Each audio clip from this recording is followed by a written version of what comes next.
জাহ্নবী দেবীকে নিয়ে চলে গিয়েছিলেন। রেবতীকে বিবাহ করেছেন। রেবতীকে বিয়ে করে নিয়ে যখন দ্বারকায় যাচ্ছেন, সংবাদ হয়ে গেছে বড় ভাই বিয়ে করে বউ নিয়ে আসছে। চারদিকে সমস্ত দ্বারকা সুসজ্জিত হচ্ছে। সাক্ষাৎ ভক্তি আজকে প্রবেশ করতে চলেছে। এতদিন ঐশ্বর্য দম্ভ অহংকার ছিল দ্বারকায় পরিপূর্ণ, আজকে ভক্তি প্রবেশ করতে চলেছে। এই জন্য চারিদিকে মঙ্গলধ্বনিতে, যে মুখরিতে সবাই মঙ্গলধ্বনিতে তাকে বরণ করে নিচ্ছেন। আমাদের বলরাম বিবাহ করে নিয়ে বাড়িতে আসছেন। বড় ভাই বিয়ে না করা পর্যন্ত জগন্নাথের বিয়ে হতে পারে না। এই জন্য সবাই তাকে জয়ধ্বনি দিয়ে বরণ করে নিলেন। একবার জয়ধ্বনি দিয়ে দিন, জয় বলরাম।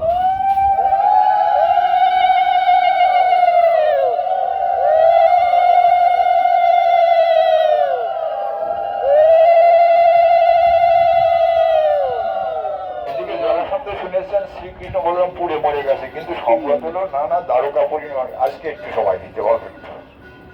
দ্বারকা পরিনির্বাণ করতে করেছে, দ্বারকা নির্মাণ করেছে, এই জন্য দ্বারকা আক্রমণ করবে। আরো দুটো চিঠি এসেছে। একটা কুন্ডিনগর থেকে চিঠি এসেছে, বিশ্বক রাজার কন্যা রুক্মিণী, তিনি সেখান থেকে একটা চিঠি এসেছে। রুক্মিণীর বিবাহ হওয়ার কথা ছিল শ্রীকৃষ্ণের সঙ্গে, কিন্তু রুক্মিণীর বড় ভাই রুক্মিণী শ্রীকৃষ্ণ বিদ্বেষী, এই জন্য শিশুপালের সঙ্গে বিয়ে ঠিক হয়ে গেছে।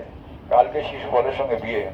রুক্মিণী মনে মনে সংকল্প করলেন, কৃষ্ণকে যদি প্রতিরূপে লাভ করতে না পারি, আমি আগুনের মধ্যে প্রাণ বিসর্জন দিয়ে দেবো। এই জন্য একজন ব্রাহ্মণকে একটা চিঠি লিখে পাঠিয়েছিলেন দ্বারকায়। সেই চিঠিতে শ্রীকৃষ্ণ কুন্ডিনগরে আসছেন। এদিকে শিশুপাল বিয়ে করতে বরযাত্রী আসছে, সব বরযাত্রীরা এসেছে। তো একটু আগে বলেছিলাম না বরযাত্রী খাবো, বিয়ে বসে পাঠাবো, এইবার পাঠাবো। শিশুপাল একা একা যাবে না, এই জন্য জরাসন্ধ, দন্তবক্র, সরল, কাশীরাজ সবার সৈন্য সামন্ত নিয়ে কুন্ডিনগরে যাচ্ছেন। লক্ষ লক্ষ সৈন্য কুন্ডিনগর উপস্থিত। এদিকে শ্রীকৃষ্ণ একাই কন্যা হরণ করতে চলে গেছেন। এই সংবাদ শুনে বলরাম 1 লক্ষ বৈষ্ণবী সেনা নিয়ে কুন্ডিনগরে গিয়ে উপস্থিত হয়েছেন। যথা এদিকে সেই ব্রাহ্মণ ফিরে আসছেন না। রুক্মিণী কাতর হয়ে বললেন, যদি কৃষ্ণকে প্রতিরূপে না পাই, আমি আগুনের মধ্যে প্রাণ বিসর্জন দেবো। আগুন জেলে নিয়েছেন, আগুনে ঝাঁপ দিতে যাবেন, এমন সময় ব্রাহ্মণ হাসি মুখে ঢুকেছেন। ব্রাহ্মণের হাসি মুখ থেকে আর কিছু হাতের কাছে না পেয়ে তার চরণে সাষ্টাঙ্গ দণ্ডবোধ হয়ে পড়লেন। ব্রাহ্মণ বলছেন তিনি এসেছেন। পরের দিন সকালবেলায় এই বংশের একটা বিশেষ বিধান, বিবাহের আগে কন্যাকে নিজ হাতে মা দুর্গার পুজো করতে যেতে হয়। সমস্ত ব্রাহ্মণ পত্নীগণ মা দুর্গার পুজো করতে দুর্গা মন্দিরে নিয়ে যাচ্ছেন। মন্দিরে হাত পা দিয়ে মন্দিরে প্রবেশ করে ব্রাহ্মণ পত্নীরা বলেছেন, আমরা মন্ত্র বলে দিচ্ছি, তুই বলে বলে মালা পড়া। এ দেবী দুর্গা, তোমার প্রতি মহাদেব গণেশ আদি পুত্রদের চরণে আমার কোটি কোটি প্রণাম, তুমি আমাদের প্রতি প্রসন্ন হও যেন শিশুপালকে প্রতিরূপে লাভ করতে পারে। রুক্মিণী বলছেন, দেবী দুর্গা তুমি প্রসন্ন হও, তোমার পুত্র গণেশ প্রতি মহাদেব পুত্র গণেশ আদি সহ তোমার চরণে কোটি কোটি প্রণাম, শ্রীকৃষ্ণ যেন প্রতিরূপে নির্বাচিত হয়। বলে না না, ওই বিয়েটা ভেঙে গেছে, আবার বল শিশুপাল যেন প্রতিরূপে নির্বাচিত হয়। রুক্মিণী বলে, জগৎপতি যেন আমার প্রতিরূপে নির্বাচিত হয়। বলে হয়েছে, নিজের প্রতি জগৎপতি। এবার শিবকে মালা পড়া, মহাদেব দুর্গাকে মালা পড়া, গণেশকে মালা পড়া। গণেশকে 4 পরিক্রমা দিবি, শিবকে অর্ধ পরিক্রমা দিবি, দুর্গাকে 3 পরিক্রমা দিবি, তারপর মালা পড়াবি, তারপর চল। পরিক্রমা দিয়ে বেরিয়ে আসছেন। যখন বাইরে বেরিয়ে আসছে, দুই পক্ষের অসংখ্য সৈন্য দুই পাশে দাঁড়ানো। রুক্মিণী এত অপূর্ব রূপ ছিল যে একসময় বিশ্বাবসুর আকাশ দিয়ে যাচ্ছিল, ওই রূপ দেখে অচেতন হয়ে পড়েছিলেন। আজকে যখন বাইরে বেরিয়ে কটাক্ষ করেন, সমস্ত সৈন্যরা যেন স্থবিরের মতো দাঁড়িয়ে আছেন। মাঝখান দিয়ে চলে যাচ্ছেন, গিয়ে শেষ প্রান্তে গিয়ে যখন উপস্থিত হয়েছেন, একজন রথ থেকে নেমে আসলো, নেমে এসে রুক্মিণীর হাত ধরলো, রথে করে নিয়ে চলে গেল। এই চলে গেল সবার সঙ্গে। আরে আমাদের চোখের সামনে দিয়ে শিয়াল যেমন সিংহের খাবার নিয়ে যায়, তেমনি শ্রীকৃষ্ণ আমাদের রুক্মিণীকে নিয়ে চলে গেল। সবাই পিছনে দাঁড়া করেছে। বলরামের 1 লক্ষ সৈন্য এসে আক্রমণ করেছে। মহাযুদ্ধ হলো এই কুন্ডিনগরে।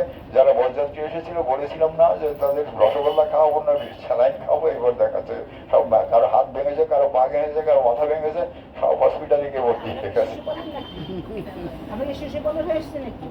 শিশুপাল এসেছে, শিশুপালের সঙ্গে জরাসন্ধ এসেছে, দন্তবক্র আছে, শাল্যরাজ এসেছে,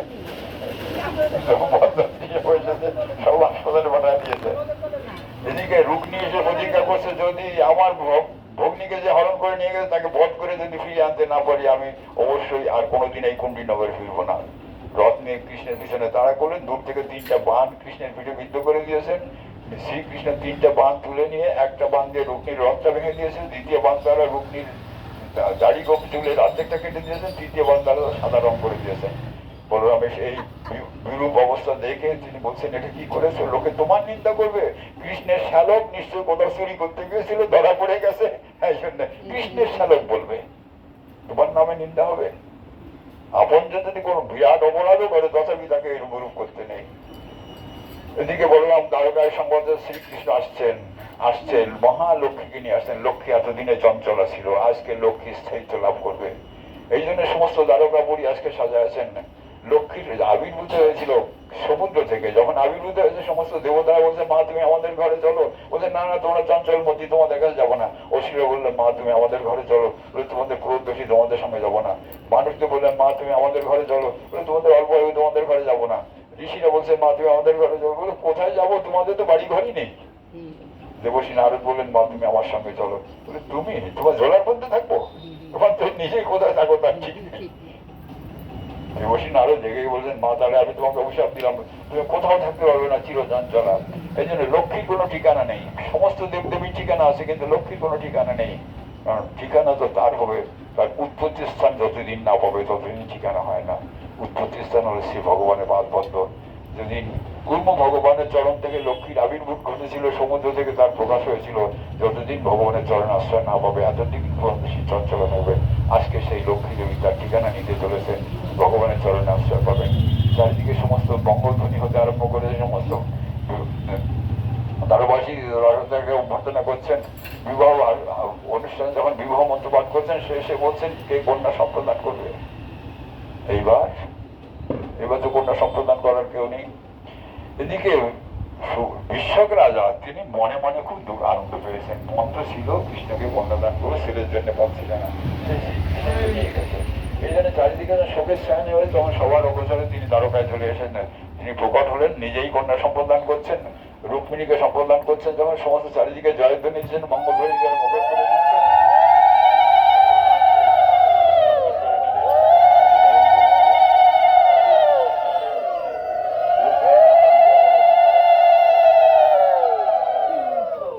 চিহ্ন ধরে শ্রীকৃষ্ণের চরণে আশ্রয় নিয়ে নিলেন রুক্মিণী। 19টা চিহ্নকে বলা হয় মহালক্ষ্মী। আমরা যে লক্ষ্মীর আরাধনা করি এর চঞ্চলা লক্ষ্মী।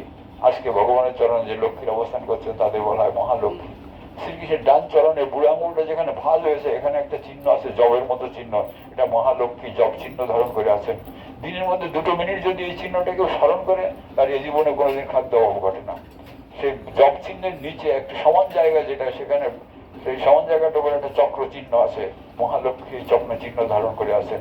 মহা বিপদ চক্রের সামনে এসে উপস্থিত হয়েছে। চোখ বন্ধ করে 2 মিনিট এই চক্রটাকে স্মরণ করুন, সুদর্শন ঢালের মতো দাঁড়িয়ে যাবে। এইভাবে 19টা চিহ্ন ধরে শ্রীকৃষ্ণের চরণে আশ্রয় নিয়ে নিলেন। শ্রীকৃষ্ণের চরণে রুক্মিণী দেবী যখন আশ্রয় নিলেন, সারা জগৎবাসীদের পরমার্থের জায়গা সৃষ্টি হলো। আমরা রুক্মিণীর চরণে প্রণাম জানাই, শ্রীকৃষ্ণের চরণে প্রণাম জানাই। আজকে আর বিবরণ নিতে পারলাম না, বিবাহটা সম্পূর্ণ হয়েছে। যারা বরযাত্রী এসেছিলেন তাদের তো বিয়ের বয়সে পাঠিয়ে দিয়েছি, কন্যা যাত্রীদের আজকে রসগোল্লা খাওয়াবো। বরযাত্রীদের স্যালাইন খাওয়াবো।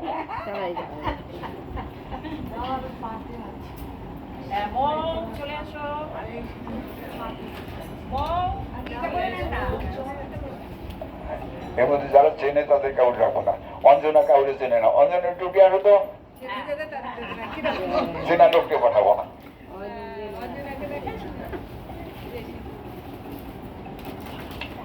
উঠে আসো, অঞ্জনা উঠে আসো। চেনা হলে বাসাবাসি করবে, অচেনা হলে বাসাবাসি করবে না।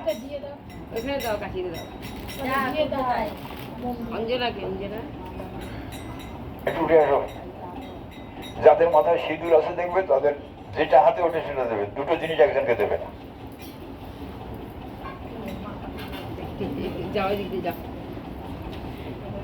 যাদের মাথায় সিঁদুর আছে শুধু তাদের দেবে।